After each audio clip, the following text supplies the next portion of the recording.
Hello, everyone, and welcome to another First Impression Sports Talk. I'm Jasmine Pollock, the host, and we're going to get into a lot of great topics regarding the sports weekend, including that Ohio State and Michigan game. So let's get started. Welcome to Jasmine Pollock's First Impression Sports Talk, the fastest growing sports talk show in the country. And now, here's your host, Jasmine Pollock.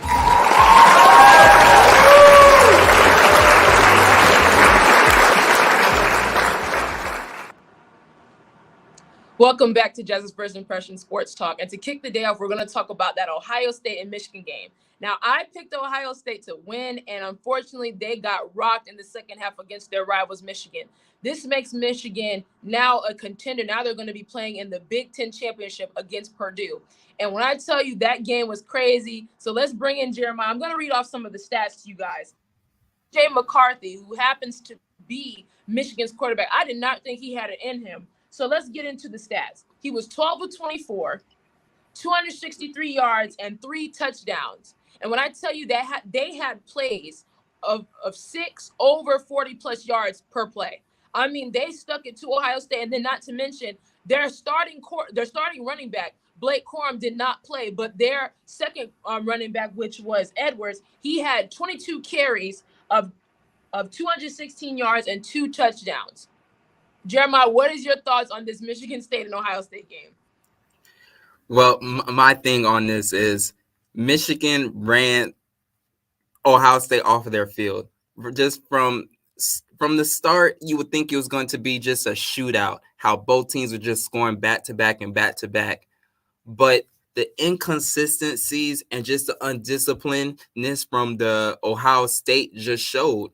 And Michigan played just as a better team on Saturday. To be honest, they came in there in Ohio State, and people got to realize they came in Ohio State and blew them out. That is a tough environment to go inside and actually blow them out with. And I can just say, of course, you can put a lot of it on the players, but coaching, I think that played a big part in that. Because when it came to certain the play calls, when it came to Ohio State, especially on their offensive side, it would be so questionable. What are we doing at the end of the day? What are we doing? And Michigan seen that, and they had that momentum, especially after that halftime. They just went on a complete tear that second half, and then they just showed why they deserve to be in that place, why Ohio State, they still have some things to get over before they stay in that top 5 or just even try to get in that top 5. But I don't see any scenario where Ohio State ends up being in the Final Four. Because if you look at it, like I said before, Michigan and Purdue play in the Big Ten Championship. We're going to get into all those championship games a little later. But when we look at this game, J.J. McCarthy, the question was, the Michigan was the underdogs in this game. They were the team that I don't know if they can go in Ohio State, and they call Ohio State the Big O. You're going to the Big O to face your rival. And Ohio State had a lot of hype around them this season. They're the team to beat. And Michigan, the question was, without their starting running back, how can they establish the run? Well, J.J. McCarthy, their quarterback, I did not see him doing that. He hasn't done that all year. That's his best game. That's his best game this year. And now, being that Michigan won in that fashion against their rivals, they have to continue that well into the playoffs. Because I do think they will beat Purdue. But, man, when I tell you this game was crazy because I thought it was going to be a shootout just like you did. I'm thinking, hey, Ohio State and Michigan, this is going to be the game to watch. That second half, Michigan turned on a switch, and it was just downhill from there. And then not to mention – quarterback C.J. Stroud, which is Ohio State's quarterback, he had 2 interceptions. He had 2 touchdowns. He had over 200 yards passing. But in that fourth quarter, the defense started to get into Ohio State. And what what Michigan's defense was doing was what they started doing was they started coming up. They were not trusting C.J. Stroud to throw because the run was completely taken away. They stopped the run. And they were getting pressure. They were starting to do man coverage, whereas Ohio State's defense was getting burnt on man-to-man coverage. They did not make Yes, you were seeing that. Mm-hmm. But it was bad because I was thinking Ohio State's secondary they were gonna have some good day, like a good day against this team. I didn't think Michigan had a chance to win. I thought it was gonna be a good game, but I just didn't think Michigan had it in them. But man, when you think about these rivalry games, they will make you that it was nail biter. It was a nail biter game. And then for Ohio State fans, I feel bad because you're at home. And you let your rival come in your house and literally take the game from you like that. But Jeremiah, when we look at Michigan, can they go on to beat or compete for a championship? Can they go in a championship game and win? Maybe against a Georgia or a TCU or USC? And that is my thing, because I also was talking to my mom about this actually the other day. To me, they did beat Ohio State, which is very valid, but still at the same time, Georgia and all the other ones, they're just different animals.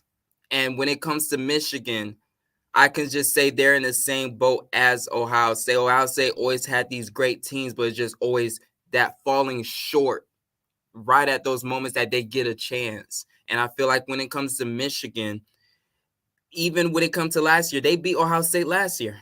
Yeah. And still going further, it was kind of a letdown going after that.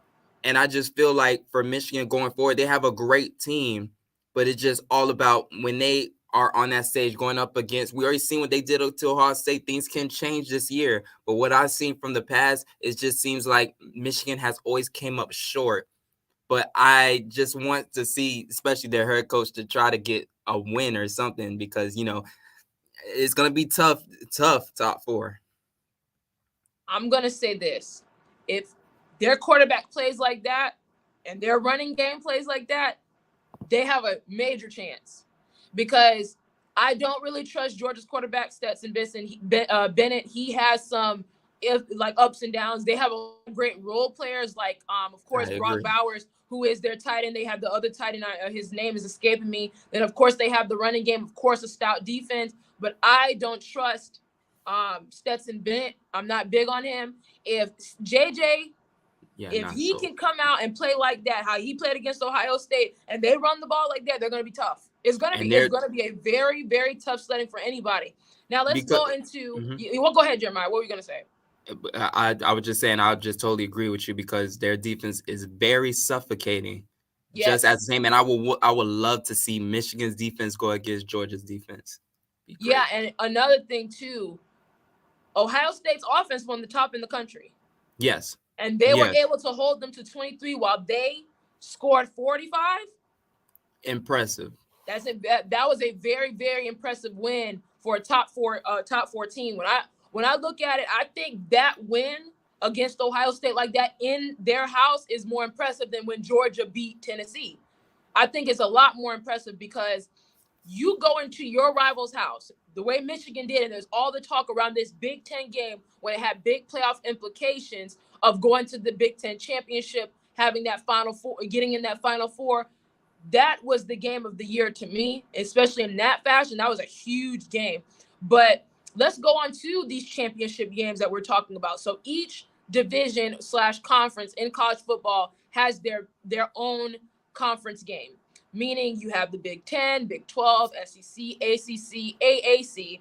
You have so many different conference games that is going to depend on who is going to make it in that Final Four and have a New Year's Six Bowl. So I'll read you guys some of those. So the Pac-12 is going to be number 12, Utah versus USC.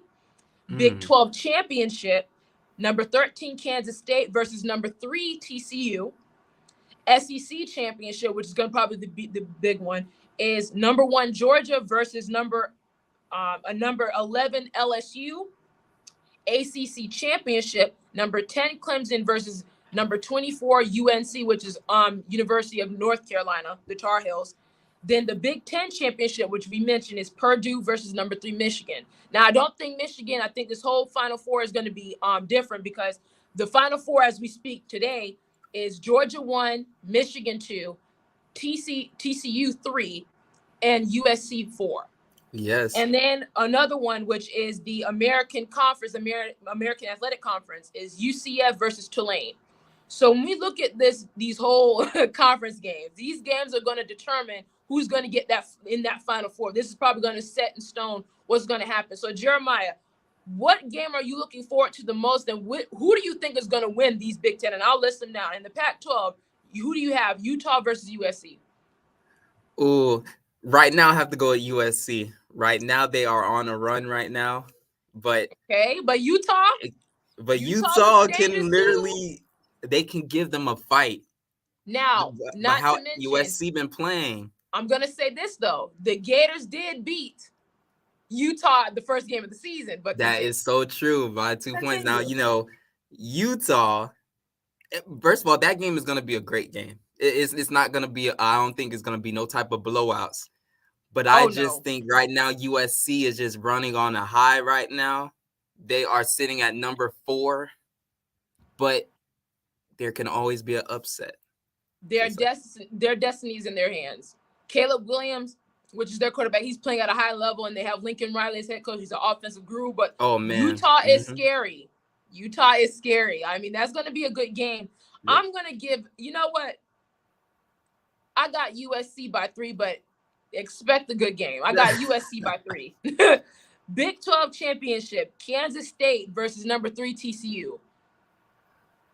Oh, I think TCU wins that game only because I don't think that TCU has been given the same love as every other team that's on top of that top 4 list.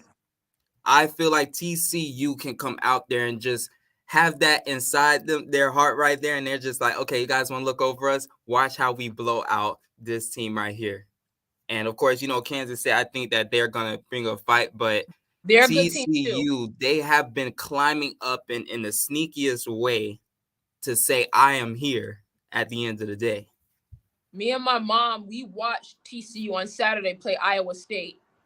It was just bad for Ohio State, Iowa State. It was bad because I was just like, I didn't pay attention to TCU. I know there was always in the mix, like, oh, TCU's in the 4. And I was like, okay, let's sit down and really watch TCU. They have the quarterback, they have the running game, they have the receivers, and they have the defense to create turnovers. So I have TCU win this game, and I'll say by 14.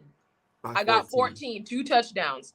SEC championship, which is probably one of the biggest, probably the biggest. Big one. Number 1 Georgia versus number 11 LSU. To be honest with you, I'm gonna be totally honest with you. LSU could pull an upset. You want to know why? Because this is the same LSU team that faced off against Alabama and beat them this year. Okay. Now, you can say Georgia is, of course, a different animal when it comes to, and you see that LSU just lost. But LSU going into that game, who has the biggest expectations going into that game? Georgia. Absolutely. Yeah. So Georgia, they can't even have LSU to even stay close. It has to be either a blowout. And I know even when it came to Georgia playing against Florida, the game that I watched them in, their quarterback, to me, I'm not too sold on him, just as you said that you're not sold on him. Right. I think Georgia, sometimes they have this thing where they kind of let a lot of teams creep back inside of the game. Or they battle. They keep it close. How about that? Yeah. They keep it close. I think it'll be a close game, and I have LSU winning in overtime by 2. Overtime? Oh, my goodness. Okay, so let's look at both quarterbacks. So both quarterbacks are suspect. They're both not known for their quarterbacks. LSU's quarterback, he's a run first kind of guy, but they have a stout running game. They have receivers that can get out in space and create things. Their defense is very good. Very good. LSU has always had a great defense. But I'm going to say this. If this game is close, if it is close, I have LSU as well. Now, I don't like either one of these teams. I can't stand either one of these teams, especially Georgia. I'm a Gators fan. I can't stand these teams. But if it stays close and Georgia keeps LSU hanging around, watch for an upset. That will shake the whole college football world if Georgia loses, because that's going to be crazy if that happens, because Georgia's been number 1 majority of the whole season. Right. But I have LSU by 3 points also, and Georgia better not keep this game close. They better not keep this game close, because LSU has played spoiler all year. That would be a bad look. Yes. Next one, ACC championship. Number 10 Clemson versus number 24 UNC, the Tar Heels. That game right there, I'm always high on Clemson, but how Clemson has been looking these last 2 weeks, it is very scary.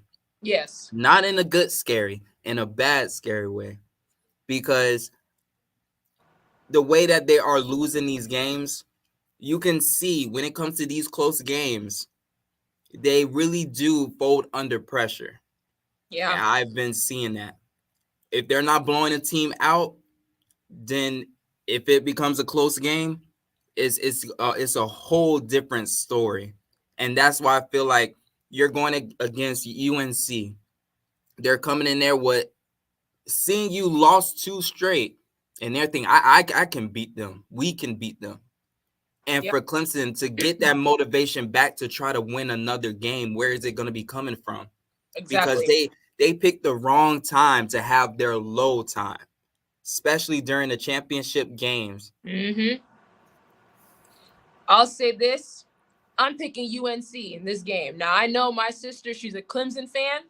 I know she wouldn't like me saying that, but I have UNC win this game, and this is why I say this. Clemson has been in a slump for the past couple of years now. And let's be real.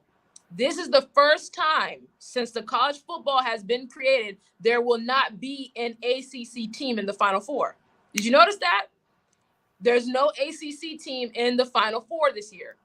That is huge. We were thinking it would be Clemson. We would think Clemson will be that Final Four kind of thing and be like, okay, Clemson's going to be in. But being that Clemson's number 10, if Clemson does win this game, they're still not going to be considered in the Final Four because there's so much at stake. There's a lot of teams. Because it has a lot to do with strength of schedule, has a lot to do with home field advantage, has a lot to do with a lot of that. But I have the Tar Heels winning by a touchdown. I think there's blood in the water with Clemson, and I think UNC is a young, gritty team that's going to go in there and really compete. But they're both coming off bad losses. Both teams are desperately needing a win. This is a big game for the franchises, for the schools to get back on track. I'll say that, but I got and it's going to be a battle. It's going to be a battle. Yes. But I do agree with you. I think UNC is going to win, but I think it's going to be a close one, though. Yeah. No blowout. Final one, Big Ten championship, Purdue versus number 2 Michigan. Wow. Okay. This one is very interesting. Purdue is no slump. They're not a slump. And that's my thing. Purdue is not a slump. But then again, they're not ranked. Exactly. So I'm going to give a little bit of the edge to Michigan because of them coming off of that high, winning against Ohio State.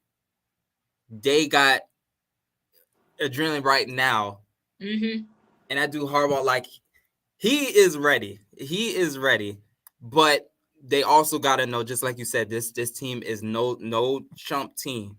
Yeah. They're not one to take lightly because anything can happen. But I do have Michigan being that I think that they're just going to come out with a better momentum, and I think that they're going to take the game over. But I don't have it being too much of a blowout. I have them winning by 10 points. I have Michigan winning by 30, 50, 60. This game, like I said, Purdue's no slump, but Michigan, what they did last week, I don't see Purdue. They might give them a run for like the first 5 minutes of the first quarter, but then it's going to go bad from there. But Michigan is going to win this game big. They're going to make a statement the way they made a statement last week. And now for Michigan, this is the biggest test now. Being that you have your spot in the Final Four now, which they do, now you have to continue to play like you did against Ohio State. JJ has to play like that. You have to deliver the ball in that fashion. You have to run the ball. The defense has to play like that. So now, and like you said, I believe Harbaugh is ready. He's an NFL coach. He's been in big games before, so he knows what this is like. They have to go in there. You have to destroy Purdue. You have to show people we didn't just have all that energy for Ohio State. We're going to win it all. So I have Michigan winning big. Even though I feel like Purdue might keep it close in the beginning, but it's going to go downhill from there. But that wraps up this segment. Like I said, Michigan will win big.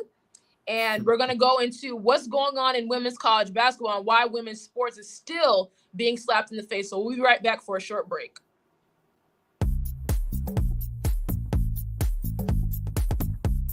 Renting is everything.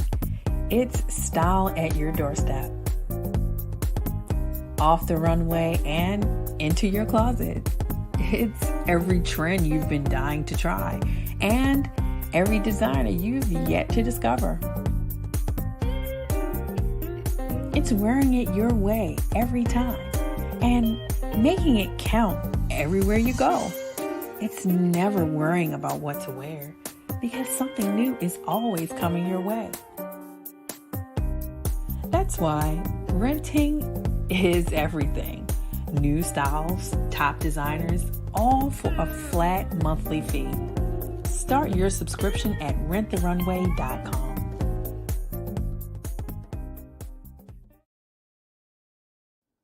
Slow roasted over hickory fire and pulled by hand. This is the way pit pork has always been done. Pulled pork lovers, rejoice. The smoky old days are back at the Smoke Shack. From the creative team that brought you the Browning Project and Dead by Morning comes a new thriller that will change the way you look at white-collar crime forever. Fallen from the Sky.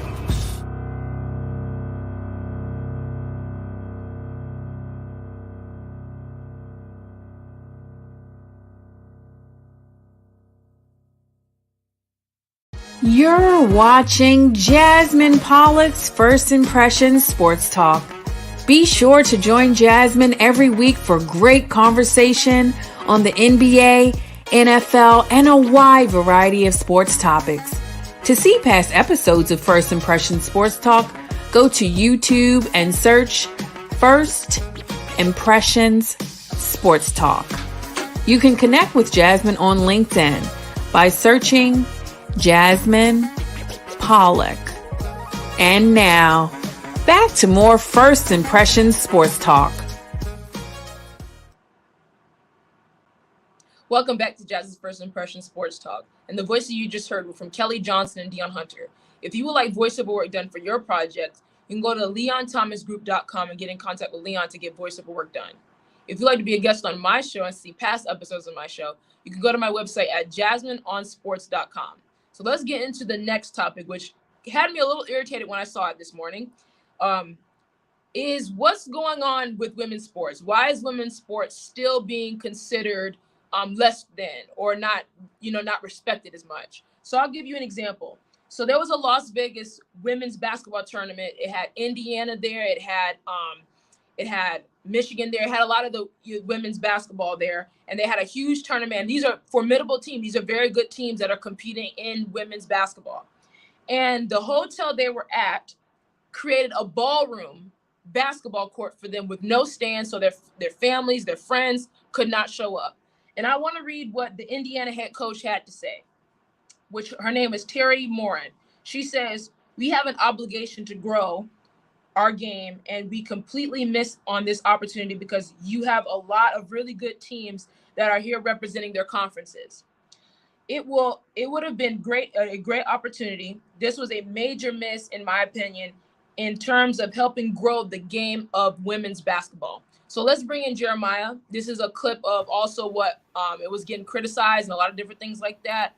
Jeremiah, what was your reaction to this news, and how do we fix this? Because there's no excuse for a girls or women's basketball tournament. I mean, NCAA basketball, big D1 schools are playing basketball in a ballroom of a hotel. I think is utterly ridiculous because at the same time, they don't want to put money into these girls and everything else, but they're the ones that making you the most money at the end of the day. Because we already know what the college basketball does for the men's when it comes to March Madness. But I'm telling you, when it comes for the women's basketball and the NCAA for these D1 schools, the D2 and everything else, it is taken very seriously, especially for the fans that's around the world. I know each and every year I try to watch it every time it's on ESPN. Absolutely. I got to watch who is going to be in there for the championships. That thing right there, the competitiveness, the love for it. My sister herself, she used to be playing basketball in high school. She was about to transition to go and play in FAMU and everything else. Those moments like that, especially for these women, these are, first of all, talented women at the end of the day. These are ones that are putting their bodies online and everything else. They almost remind me of last year when they gave the women inside their small little tiny gym thing so they can work out. I remember that. And then they also gave them like boxed foods when you have the men having these gourmet foods, flights out and everything else, but the women has to take the certain buses and stuff, and that is a huge problem in especially in these colleges. You have these programs, and they're making you so much money when it comes to having it on ESPN, the different fan bases that is going to be bringing. But at the same time, you don't even want to do right by your own athletes. It's a huge problem. And I think the NCAA right now, they have a big problem on their hands that they need to be fixed, because after this, it's going to be more protesting, and it's just going to be more alarm and more things that's going to keep being exposed, because they are not doing their people, especially these women, right. And also what irritates me about this whole situation is there's not enough people talking about it. I only saw it because it was like a headline when I logged into my computer. It wasn't on the sports talk shows. It wasn't on the front page of ESPN. It wasn't anywhere. But and I'm going to say this. Let's talk about this. So we know the situation that happened with Odell at the airport. That story got way more traction than girls being slapped in the face for playing basketball, playing D1 basketball. And he got in trouble at the airport, and that's getting more traction than girls actually competing and putting their bodies on the line and different things like that. So that's a little irritating to me. They don't give that same kind of thing to other people, or giving that same press to these women. These women play basketball for years. They're playing D1. They have full scholarships. They are competing at the highest level. And these were top teams. These aren't teams that are just like the bottom of the barrel. These are top college women's basketball teams that played in this tournament. And all you guys could afford for them was a hotel, and you make you get the ballroom, and then you just say, hey, let's put a basketball court in there, and then not have stands for their families, friends, or alumni that want to come there. And Jasmine, right. Go ahead. Because just like you said, it's going to take more than these women to just be protesting themselves. Right. It's going to take your big mobiles to come out and say something about this. Listen, I'm going to be calling out Charles Barkley. You are working with the NCAA when it comes to the March Madness games. Kenny the Jet Smith. So many different, I could go down the line when it comes to so many people that be working in the NCAA, and also do your coverages over that, even your different people. And it can even be from different networks. It don't even have to be just from the same. It's just, this is a huge issue, because you have so many that's coming behind them, especially a lot of these young women, these young little girls that's watching, and they're figuring, I want to get to that stage, but how come I'm not getting that exposure? It's like, what am I doing wrong? I'm just being a woman at the end of the day. Mm-hmm. I'm just here playing ball just like the men are. I'm putting my body on line. I'm working out, doing all what I can do, and still no type of respect. And equally, I love women's basketball just as much as I love men's basketball. I don't watch the WNBA as much as because I feel like, and I'm losing sight also of the NBA too. We talked about this before, me not really liking what's going on with the NBA now, and then the WNBA has some things going on. College basketball, women's and men's, is the best basketball to me currently right now. They have piqued my interest at the highest level. The men's and the women's, they both compete. Like, I love North Carolina. I love the girls' North Carolina team. I love the girls' South Carolina team. There's some dominant girls that are playing out there. And then you have people like Brittany Griner. So what I don't get is, you guys want freedom for Brittany Griner. You want Brittany Griner to be freed, and she's a basketball guru. She played at high level. She played for Baylor in college. But you giving these girls that, but at the same time you're saying free Brittany Griner. But you're giving girls basketball teams that kind of platform. It doesn't make sense to me. And let's see what Oren says. Put some respect on my name. Ladies, stand up. Exactly. We need more of that. I don't want to, and it shouldn't be just women speaking up. It should be the men's basketball. It should be, even WNBA players say something. This needs to be talked about. These girls didn't deserve a ballroom. What is that?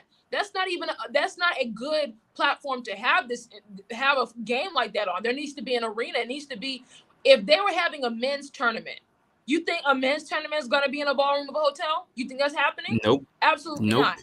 But being that I'm a female athlete, even Remy, who is my executive producer, she is a female athlete. That irritated me, because we put our bodies in line the same way men do. We compete the same way men do, and we really want to go out there and show our talents just as much as the men. And they're both great athletes from both genders. There's great athletes that I look up to, but I just didn't like the whole double standard. Yeah, I don't like the other. Right. You have people like Brittany Griner pushing for Brittany Griner to be free, but at the same time, you're smuggling these girls playing basketball. Yes, most definitely, because you can't have this double standard of just like what you were just saying, having going back and forth and then back and forth. It's going to have to take. It's going to have to take when it comes to this whole situation. You're going to have so many different places stand up. That's even for the ones that endorse these women: Nike, Adidas, Puma, so many of your different companies. It needs to take a whole community in order to make this thing happen. I feel like that's just very important at the end of the day.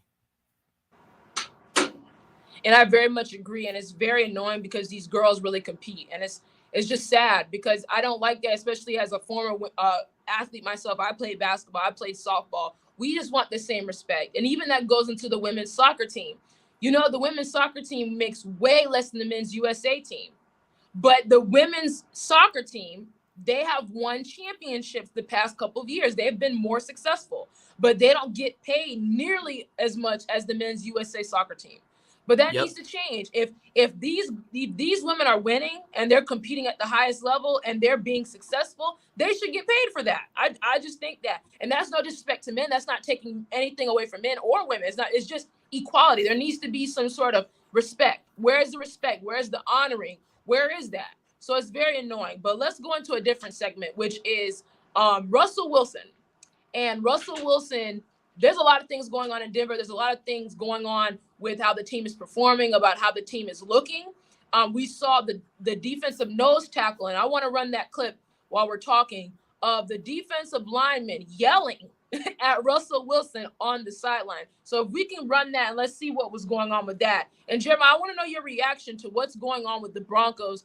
Look at this. I don't know what was said. I can't read the lips. That's head coach right there, Nathaniel Hackett. He doesn't do anything. What is going on in Denver, Jeremiah? Well, when it comes to this whole situation, these players are fed up. Especially they are fed up with Russell. Now, I always, like I said yesterday when I was talking to you, I love me some Russell, especially when his days with us, the Seahawks, and, during his time having that Super Bowl. But right now, all of that is out the window because this year he has been playing just straight terrible. The team is not responding to him in no type of way. Even how, their linemen came into Russell's face right then and there. And Russell just like, everything's going to be good. Everything's going to be. He's not trying to hear that, especially as a grown man. He is not trying to hear that. And that's one thing that turned the team off because it's like, yes, I understand, you have your love of course, from God and everything else. You want to stay positive all the time. But these players, they're trying to show their emotion. And you got to understand where they're coming from with everything else like that. Every answer just can't just be like, I'm just glad to be out here. Everything's an experience. They're trying to win at the end of the day. They brought you here for a reason. They're paying you over $200 and something million for 5 years. And, I know he is very blessed, especially to be in this position how he is, coming off of the injuries that he has. But at the same time, something that his leadership that's there is just not working out. The team is not hearing it, and the younger players, they're really checked out, and especially that they can't even make the playoffs right now. What the problem is also when you bring in a veteran, this is not like a draft pick. This is not, he didn't get drafted. It's not like this guy's a backup. Russell Wilson is a veteran quarterback who has been to 2 Super Bowls and has won 1. He has played in many countless playoff games, including NFC championships. And let's see what Orange says. It seems like he is unhappy with the Broncos. Is that true? I don't think it's that. I think it's the team is unhappy with him. And I feel like he went in there and he was thinking he's a celebrity. Now, we all know who he's married to. He's married to the great Sierra. We love her. And he has this sense of, I'm a celebrity now, being that she is. Russell, that's not your game. That is not your game. You are a veteran quarterback who a lot of people look up to. We want to see you play football and be a leader. And here's the thing. You paying this guy all this much? How many guys in that locker room feel I deserve that money? And I've been playing at the highest level for all the times I've been here. Yeah. There's a lot of questions when it comes to Russell. So let's read the stats. Now, they lost to the Panthers 23-10, and I'm going to read off Russell's stats. Ridiculous. He was 19 of 35, 142 yards, 1 touchdown. He had a strip sack also. 3 of 17. He had a QBR of 29 on a scale from 0 to 100, so that's horrible. And then he had a 73.7 as well. Whereas Sam Darnold, who is the backup for the Panthers, he was 11 of 19, 164 yards. He averaged 8.6 a pass, 1 touchdown, and a passer rating of 72 on a scale from 0 to a 10. So that's about a C. So he outplayed Russell, and Russell is the veteran. He's the one that's won a Super Bowl. So Russell, what is going on? And now I love Russell Wilson. My second team is the Seahawks, so of course I love him. I still respect him. I think he's still a good quarterback. But this year, when you pay a guy that much, when all the money, all the draft picks, the Broncos gave to Seattle for Russell, they were expecting them to make an instant impact now. Like, we're talking about competing right now. Go ahead, Jeremiah. And I do agree, because there is no excuse for this. Because you put any other quarterback in that situation, that game, Brady is not going to be losing that game to Sam Darnold. No. Even when it comes to right now too, but hey. But I mean with the weapons he has over there at Denver. I mean, the weapons he has over there at Denver right now. Aaron Rodgers is not going to let that happen. You already know how Aaron Rodgers is right now, and everybody is injured and everything else right now. Mahomes is not going to let that happen, because this is my thing. We have Russell on these calibers with all these other quarterbacks, these other great quarterbacks right there. So it's time for him to be proven that. For this whole year, he hasn't been proven that in the slightest. And it's not because he doesn't have any weapons. It's not because he doesn't have a good line. It's not because he didn't have a good running back. So, of course, they kind of traded running backs and let go of Melvin Gordon and all that.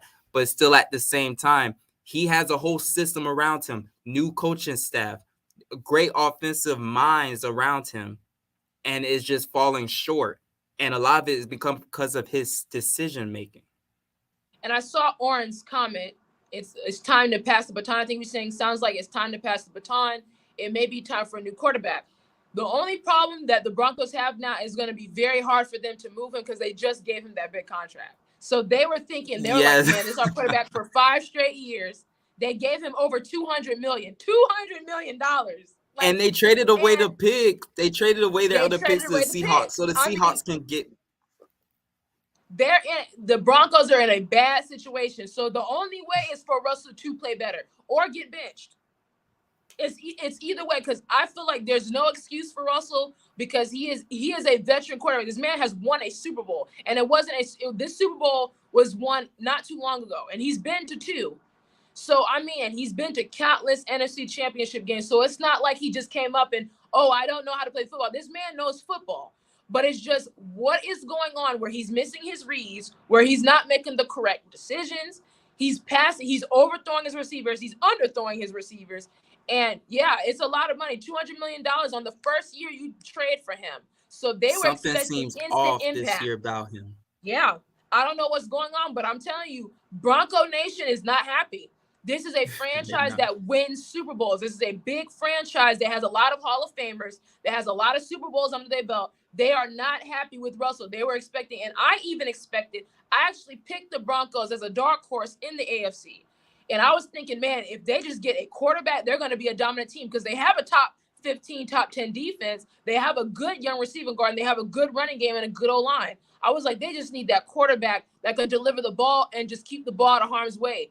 They got the quarterback, so I'm thinking, okay, you get a Russell Wilson, you would think they would be a lot better. How is his former team, the Seahawks, have a better record than his team that he's with now? Does that make sense? Just the only thing I can say that's good about this is at least your other dark horses wasn't wrong. Oh, exactly. But I'm just like, what doesn't make sense to me? And there's a lot of speculation. There's a lot of questions. How is it the former team you come from has a better record than you do? And they could potentially make the playoffs, and you might not make the playoffs. And the quarterback is outplaying you. That is not a good look. That's not a good look. So why was the Seahawks so readily available to trade him away? They were ready what's going on? We don't have those answers. We genuinely don't have those answers. It's just questions that we're thinking about. But I just know there's a lot of Broncos fans not happy. My dad is a Broncos fan. He is not happy about this. He is not happy about this whole situation. And it's not that we hate Russell Wilson. We like Russell. Russell is cool, but how much they're paying this man? $200 million the first year, and you're playing like this? And the other teammates. Plus, we've seen what he did years ago. Yeah, big expectations for him. And here's the thing, I don't think he's washed. I don't think he's like, lost his sparkle or anything like that. But this year is just really bad. Like, he's acting different. Like, he's, I'm this celebrity. I'm Russell Wilson. You know what I've done. No. It's not about what you've done. It's about what you're doing now. You have to show that I can still do that. That's why Tom Brady is at the top of the chain, because for 20 years, as long as we've been alive, Brady has been winning. I mean, Tom Brady has been to 10 Super Bowls, 10, and he's won 7 of them. Russell, you beat a lot of top quarterbacks. You should have beat Tom Brady in that Super Bowl. We're not going to talk about that. Should have ran the ball. But when we look at Russell's played against Tom Brady. He's played against Aaron Rodgers. He's played against Drew Brees. He's played against a lot of the top quarterbacks. You are considered a top quarterback. You won a championship. You've been to many NFC championship games. You've been to 2 Super Bowls. We expect you to be playing a lot better than this.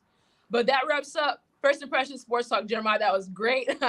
There's a lot going on in sports. Hopefully, there's going to be more things coming out. Especially, I want to see what goes on with this women's basketball situation. And then what's going on with Odell. That's a whole topic of discussion as well, but we're not going to get into all that. We'll get into that later. That wraps up. Thank you, Jeremiah. Thank you, Remy. Thank you, Oren. You guys were great. I'll see you guys next Monday at 3:30 for more. We're going to talk a lot more, and especially about that World Cup. So don't go anywhere. We'll see you guys next week.